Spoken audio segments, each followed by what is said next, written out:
Praise the Lord. கர்த்தருக்குள் பிரியமானவர்களே, இன்றைக்கான வசனம் எரேமியா 1:5. நான் உன்னை தாயின் வயிற்றில் உருவாக்கும் முன்னே உன்னை அறிந்தேன், நீ கர்ப்பத்திலிருந்து வெளிப்படும் முன்னே நான் உன்னை பரிசுத்தம் பண்ணி உன்னை ஜாதிகளுக்கு தீர்க்கதரிசியாக கட்டளையிட்டேன் என்று சொன்னார். கர்த்தருக்குள் பிரியமான நம்ம கேட்க வேண்டிய கேள்வி, என் வாழ்க்கையில நான் என்னவாக ஆக வேண்டும் என்று கேட்கின்ற அந்த கேள்வியை விட, கர்த்தர் எதற்காக என்னை முன்குறித்து என் தாயின் கர்ப்பத்தில் என்னை அபிஷேகம் பண்ணி என்னை பரிசுத்தம் பண்ணினாரோ அந்த நோக்கத்தை நான் என்ன நோக்கம் என்று நான் அறிந்து செயல்படுவதுதான் நம்ம வாழ்க்கையில ரொம்ப ரொம்ப முக்கியமானது. பிரியமானவர்களே, நம்முடைய தாயும் நம்முடைய தகப்பனும் ஒருவரை அறிவதற்கு முன்பதாகவே கர்த்தர் நம்மை முன்குறித்து நம்மை தெரிந்து கொண்டார்.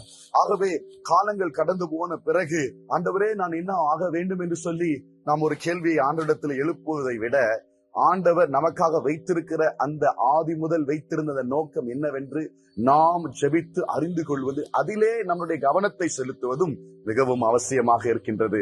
கர்த்தர் உங்களை முன்குறித்திருக்கிறார், உங்களை தெரிந்திருக்கிறார். கர்த்தர் உங்களை ஆசீர்வதிப்பார். ஆமென்.